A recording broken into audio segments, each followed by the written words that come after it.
Sir, promise po, hindi ko po talaga ginawa yun. Bakit ko naman papalitan yung mga designs ni Ma'am Angie? Eh, ito po yung nasa loob ng presentation.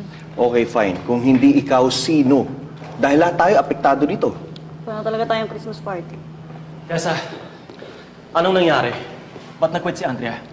Nagkasagutan kasi sila ni Sir Jaime dahil sa designs ni Ma'am Angie hindi nagustuhan. Bakit? Ang ganda kaya ng mga...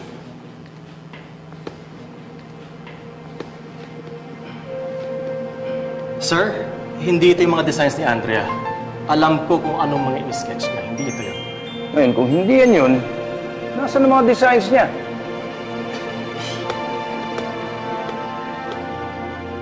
Eto pala, sir. Napicturean ko lahat ng mga designs niya bago niya nasabit kay Tessa. Pakita.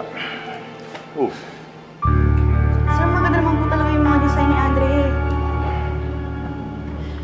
But sir, we can't use these anymore. Nag-quit na si Andrea. You're right. This is useless.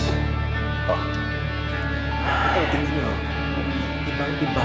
Hindi sa kanila. Sa kanila. Ano ito?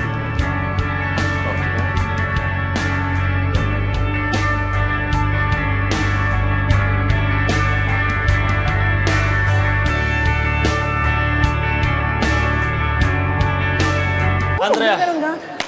Hi, pwede ka bang makausap tungkol sa nangyari sa opisina kanina? Oliver, ba't ka nandito? Tinext niya ako kaya siya nandito.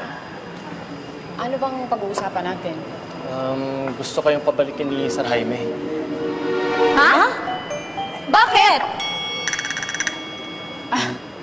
Oliver, pinaglololoko mo ba ako, ha? Alam mo, kung gusto niyang bumalik ako, edi sana tinawagan niya ako. Actually, hindi eh. Sana nandito siya para sabihin sa akin yan. Yun, my point. Dapat. Andrea. Ayan.